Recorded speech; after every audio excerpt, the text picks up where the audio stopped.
welcome back to Gray Magnolias. I have been meaning to film for quite some time. I have plenty to share, but it's just the lack of energy. And, here I am. So today I'm going to talk to you about this book series that's probably one of the top best things I've read this year. My husband always makes fun of me. They're like, oh, you can't he's just joking, right? But he's like, oh, you can't possibly have so many favorite books. But in my opinion, everything just has such a different element to things that it's like they have each their own subcategory of why they're my favorite. But I'm here. I'm feeling fabulous this morning. I took a much needed shower after the day I had yesterday. I have my hair kind of setting. I had this little curl for my bangs. I brought out my vintage dressing robe because I think it's very fitting for this video. I thrifted this last year. It's not really picking up the color, but it's this beautiful jewel velvet gown.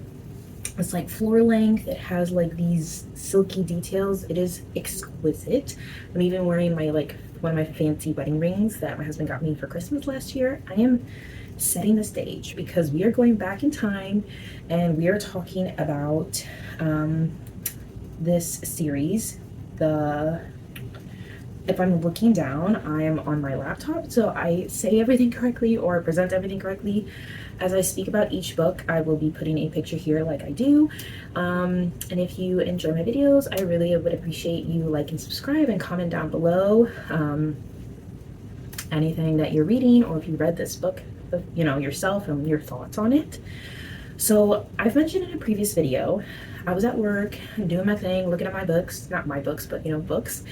And this book caught my eye, The Rakess by Scarlet Peckham. And I'll put it here. And I was just like, oh, that's a really gorgeous cover. Gorgeous. Oh, and I have my vintagey thrifted cup that I got last year, I think.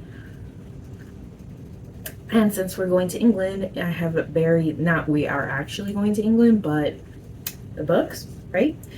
Berries Gold. That's what I chose today. I really want coffee. I'm on a coffee kick again, but that was too much work this morning. So I kept seeing on the paperback spinning rack, the Rakess. And I was just like, oh man, that looks good. And then I finally gave in and I picked it up and brought it to the circulation desk and was just kind of skimming through it. And I'm guilty. I never read the author's note if they have one at the beginning. I think I should more often because it kind of really led me down this crazy path of just discovery and just enlightenment of how things were in the past. I know how things were in the past for women, but this was just kind of this whole other element. I kind of did almost research in a sense before I read the book that the author wrote, obviously.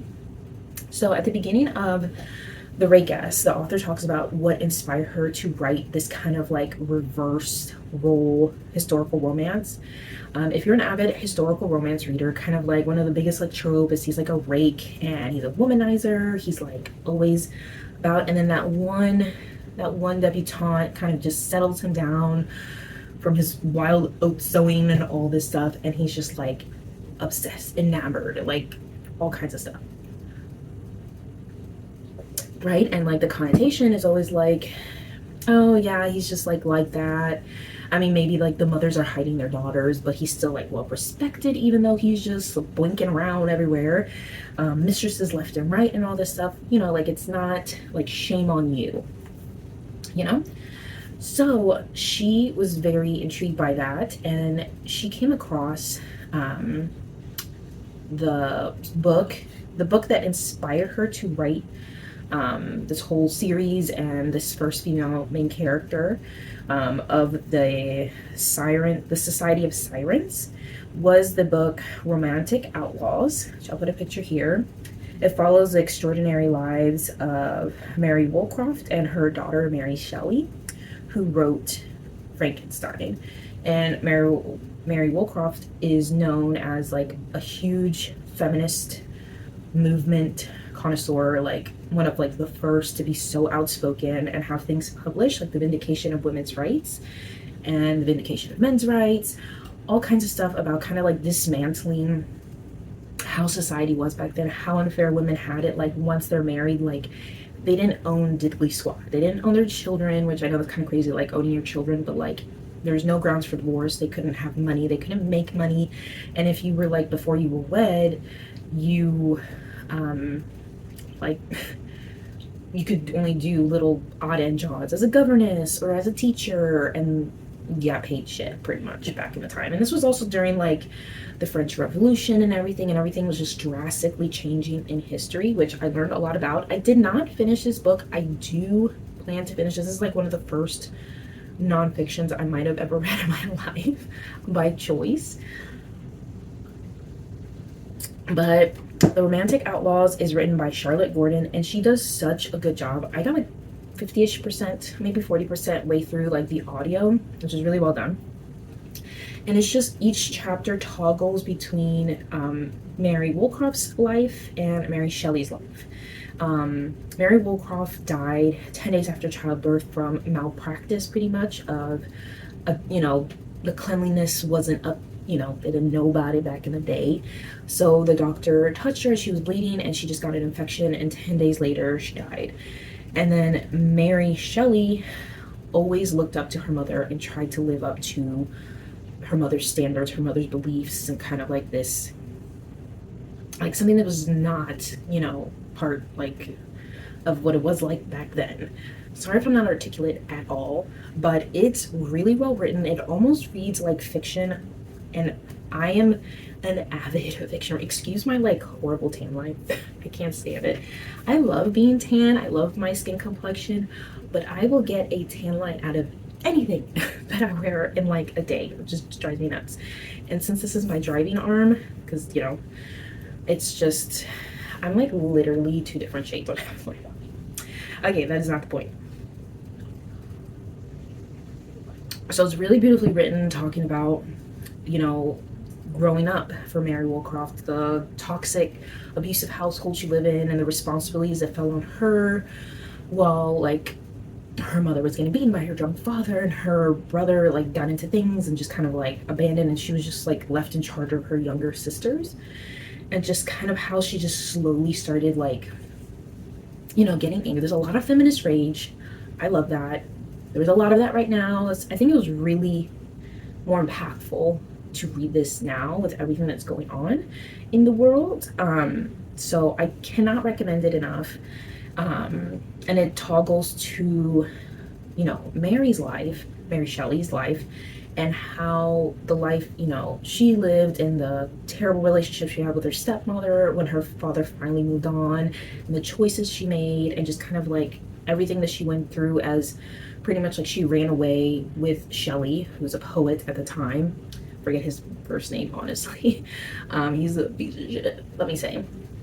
And how like this romanticization of just like being free, but then all the struggles that came with it, of like being ostracized, all doors being closed, even family members, like, you know, rumors spreading, and family members were like, oh no, I can't be associated with you because my reputation is going to be ruined, type of situation.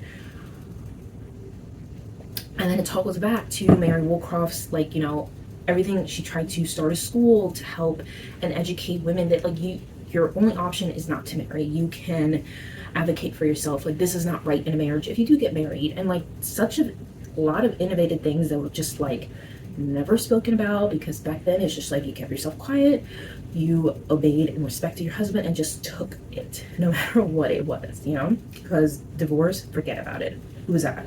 And then also like, you know, Mary was against marriage and what it represented, and how like it pretty much became shackles for women, because unless you were lucky enough to have to meet someone that respected you and kind of gave you some semblance of freedom, there never really was, because like, heaven forbid, I mean, the only time, at least from what I've read and other historical romances around the time, is like only when you became to like a widow was there any kind of respectability, like, okay, my husband died, I could do this, I'm in charge of this, da da da da. So the author at the beginning of The Great Guess wrote how that inspired her, how she read it feverishly, and I totally get it. If I wasn't like running around, and maybe if I got the physical book, I would have like read all of it right away, and I will go back to it most definitely. But I cannot recommend that book enough. The Romantic Outlaws by Charlotte Gordon. So moving on to The Great Guess. So this is a historical romance kind of like with flipped roles. The woman in the book, who is Serafina Arden, she is the Great Guess. She is the one, like, what do you call a female womanizer? I was just talking about this with my coworker, and I was like, I don't know, like, a politer way, not like, you know, like a hoe or anything like that. So, so I'm gonna read kind of like the summary. So that's why I'm looking down. She is a rakess on a quest for women's rights. Serafina Arden's passions include equality, amorous affairs, and wild white silk nights. To raise funds for her cause, she's set to publish explosive memoirs exposing the powerful man who ruined her, her ideals, and her purpose. Her friends and her family, and her paramours are forbidden to linger in the morning. And then we have our male main character. He's not looking for a summer lover. Adam Anderson is wholesome, handsome, widowed Scottish architect with 2 young children, a business to protect, and an aversion to scandal. He can never ever afford to fall for Serafina. But her indecent proposal, 1 month, no strings, no future, proves too tempting for a man who strains to keep his passions buried with the losses of his past. But one night changes everything. What began as a fling soon forces them to a comfort, painful secret, yearnings they thought they'd never have again. But when Serafina discovers Adam's future depends on the man she's about to destroy, she must decide what to protect, her desire for justice or her heart. So that is the summary synopsis, and I'm going to do my best not to give any spoilers away. This is a... Okay, maybe I should do, like, if you like, read. If you don't read it. It is very angsty. Oh, before I forget to mention this, all of these characters throughout the whole series are all older, which I loved. Serafina's, like, in her mid-30s. Andrew, his name Andrew? Adam. Wow, look at me already messing up. Adam is a little bit younger than her, but again, like, older. He has kids and all this stuff. So she was pretty much taken advantage of as a young girl. There is no SA or RAPE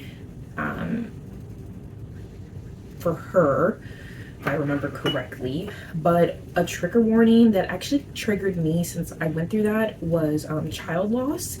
So that was actually really hard to read. Another trigger warning as I was reading the reviews, which is something that doesn't bother me, not that I'm heartless, but that doesn't trigger me, was the death of animals, and used as kind of like warning and like don't whatever type of thing.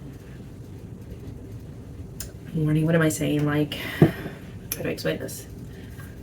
Like, they would use as to like taunt her and like dissuade her from like leaving her hometown. So yeah, so she's trying to write these memoirs to expose the truth, to raise money, to build a school for girls to be able to have a better future, to be trained in different career paths, like to be interns, education, safe, like kind of like the safe house for like, you know, women that were taken advantage of and they were stuck with children, and kind of like, but they can at the end of the day make something out of themselves. So that's like her biggest passion, and obviously they need to raise money. So she's very scandalous. She has this voluptuous like body, long hair, and she's just very provocative, and she pretty much took what happened to her, you know, someone taking advantage of her. She became kind of like, I've not read the Scarlet letter, but everyone like shamed her, like didn't believe her when she came out with what happened when she was pregnant and everything. Like no one believed her. Her family disowned her, kind of like all this stuff, and she like went and she did find solace and friends to like go through her healing journey. But there is a lot of trauma, let me tell you. A lot of angst, a lot of struggling of like, I never want to get married, I don't want to have children, I don't want to go through that, and kind of just her like struggling this back and forth. And then Adam, on his perspective, is kind of like, he lost like the love of his life, his wife, to childbirth, and he's like, it's his fault. He blames himself. He's so ashamed because like the doctor warned him, like look, she just cannot, but like his love and passion for her, and he's like always been eaten with guilt. Now he's just like, okay, no women, my children, I gotta work, I gotta make something out of my architect business and all that stuff. But then once he encounters Seraphine, forget it. So it's just kind of like this tension, this pulling of like this extreme chemistry that is out of this world.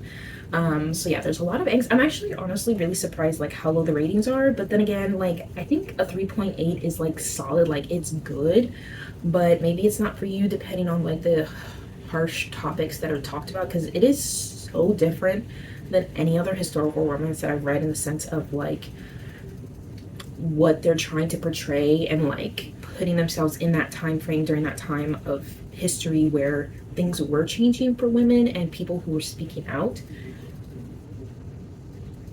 So pretty much the author says in her intro that she based her female character Seraphina off of Mary Wollstonecraft and her, you know, her feminist movements and all that stuff.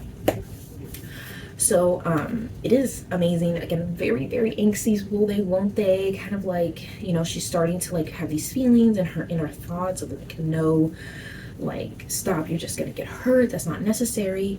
And another really big theme throughout all three books is a lot of sexual education, a lot of kind of like being careful, trying to, you know, I think there's, honestly, there was less like penetration sex than there was kind of like learning foreplay and just kind of like doing everything but that, because she is like adamant, like, I do not want children, like absolutely not. They talk about sheepskin condoms in there and just kind of like what to do and everything, and like very educational, which is very refreshing, because a lot of historical romances that I've read don't talk about that, because honestly the ones that I have read, they're already married and like, you know, the end goal is to eventually have children, you know, they're not like trying to prevent it, which was very different, very different.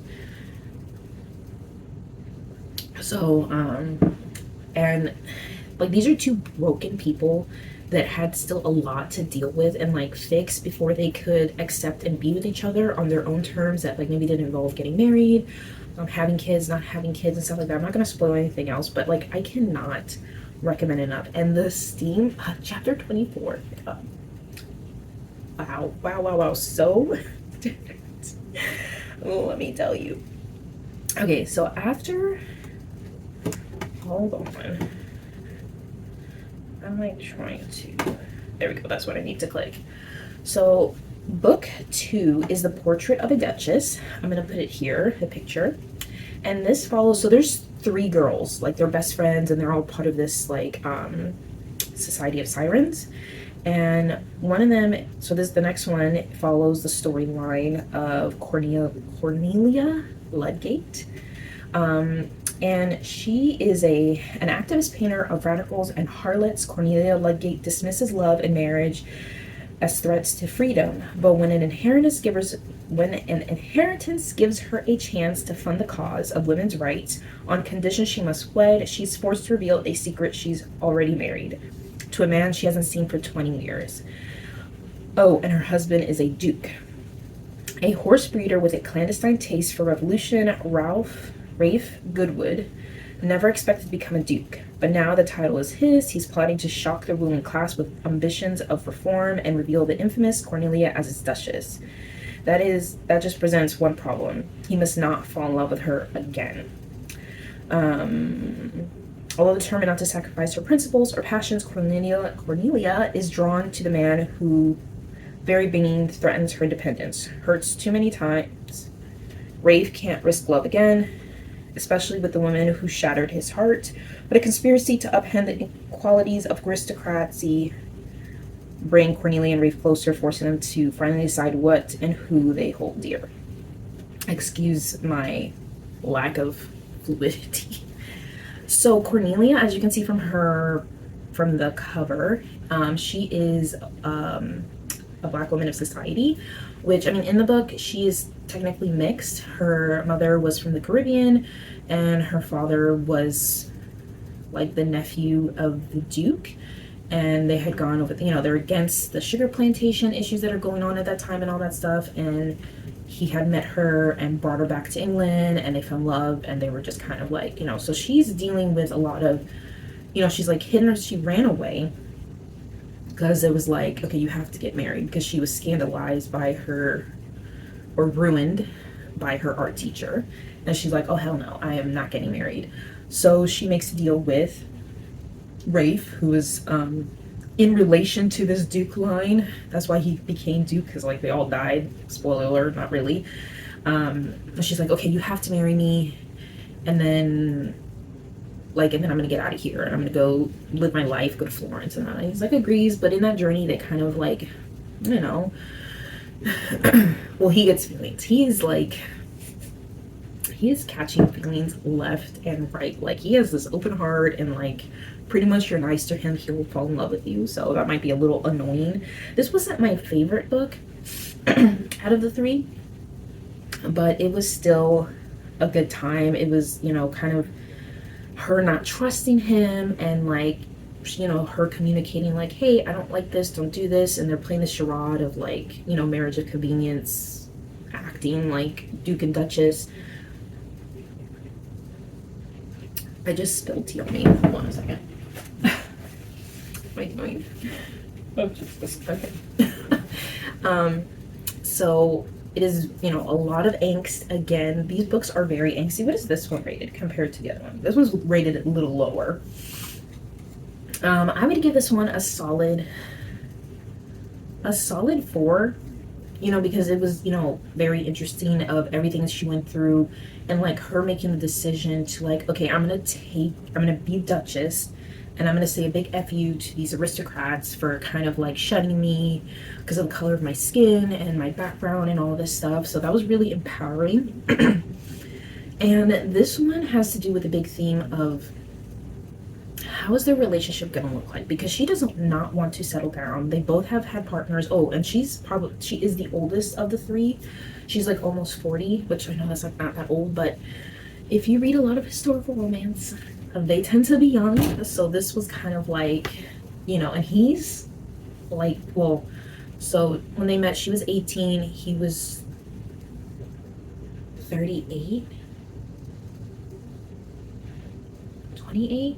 Oh yeah, 38. So he's like damn near 60, mind you. Like, he's a silver fox. So, I mean, it was really well written. And another thing that's not very common, you know, there's a lot of LGBTQ progressiveness in the book, because I mean, it's been around forever, let's be real, maybe behind closed doors. But he is bi, which was very interesting, and I loved it. It was so scandalous, so like, wow. So that's like a big element to things, and kind of like, he's just like pretty much golden retriever, fall in love, like helpless type of man.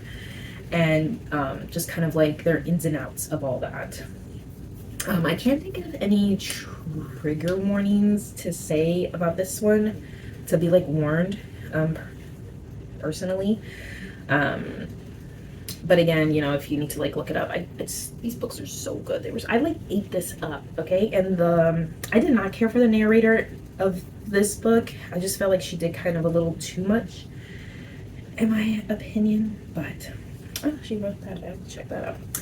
Anyway, so book 3 had to be by far my favorite. It's called The Mistress Experience. Okay, so after like one theme, like you can't read these out of order, but as each book progresses, they are trying to get closer to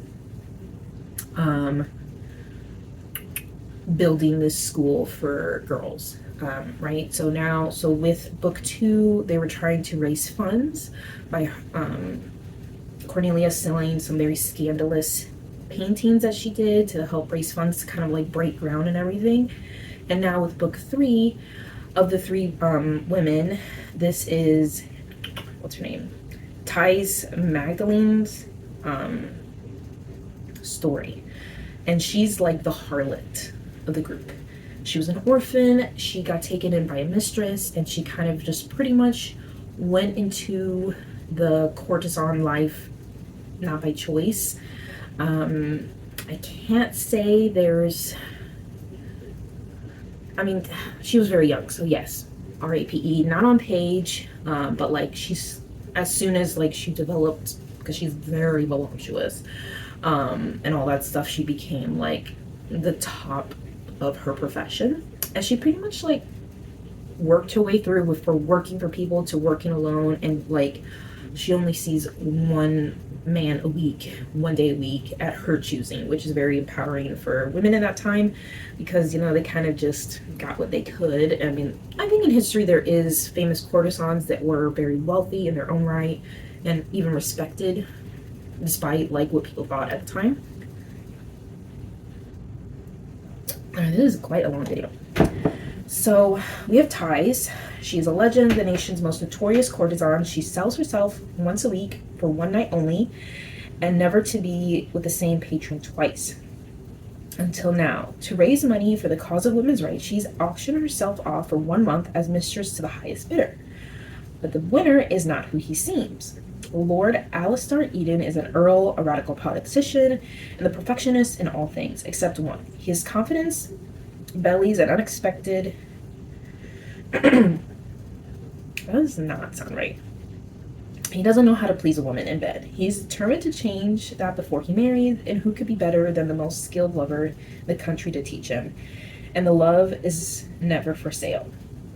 Ty's dreams of finding a man who will love her unconditionally, never mind her past and reputation. Eden dreams of finding a perfectly bred young lady to be his wife and help meet. What? That doesn't sound right either. There's a couple of... I could be wrong. Mind you, I can't spell to save my life.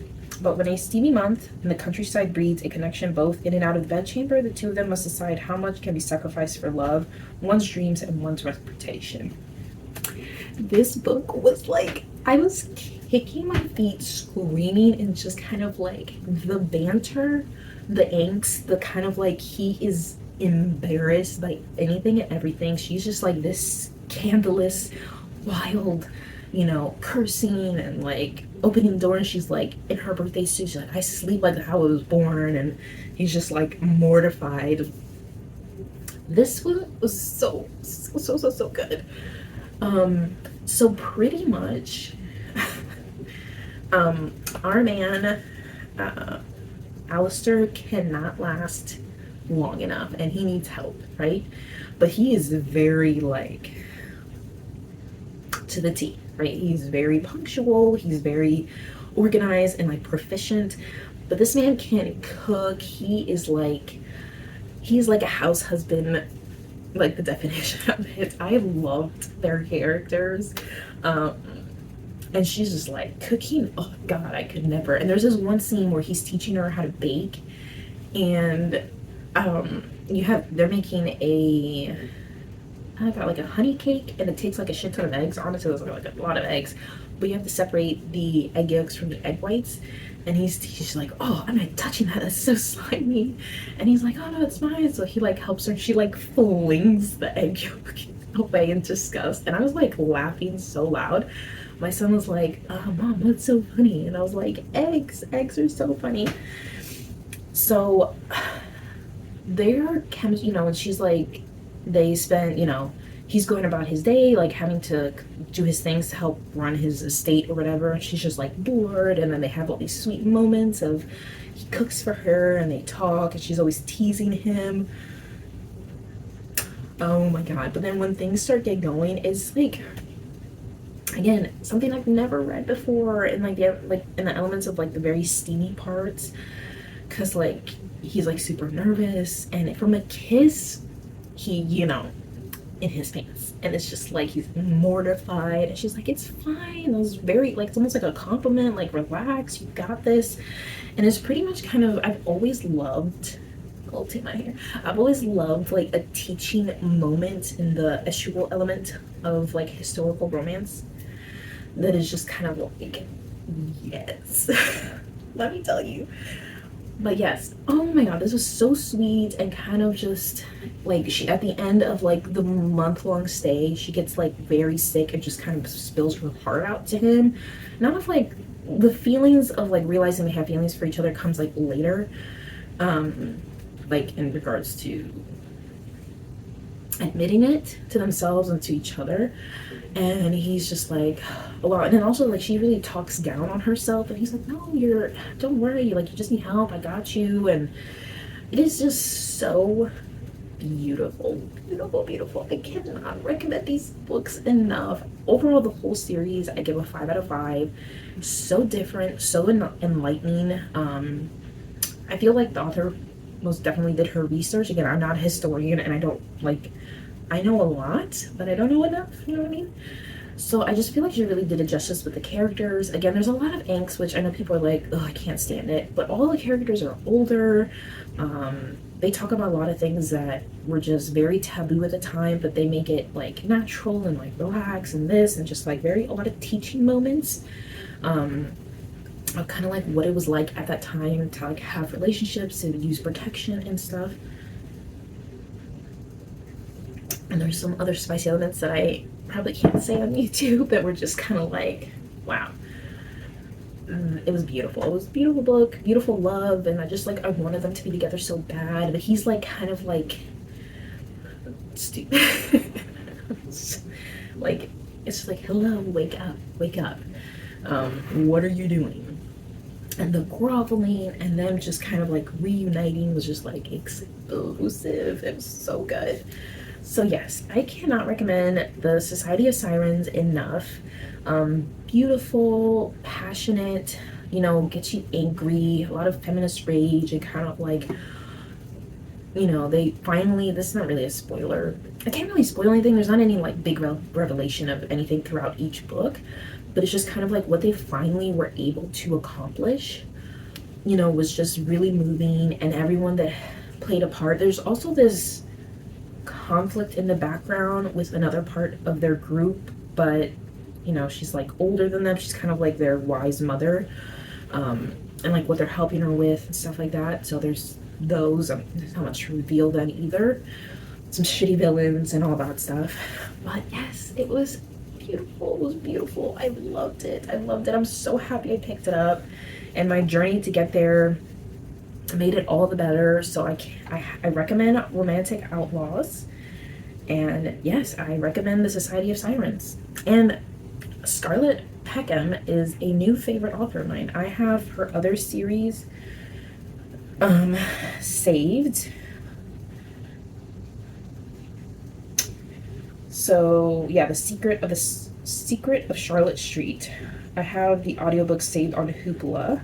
If you haven't seen my last video, one of my last videos about how to read pretty much for free, I highly recommend it. I will try to put it up here in the cards if I remember how to do that. So she has actually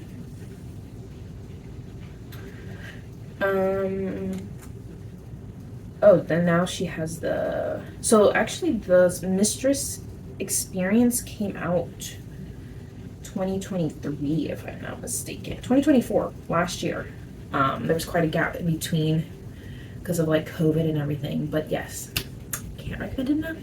Hope you enjoyed this video. I'm going to go do some writing. I have made progress with that. I don't know if I'm going to keep sharing videos. I'll see how I feel. But I have a couple other video ideas and stuff in mind. I just need to execute them.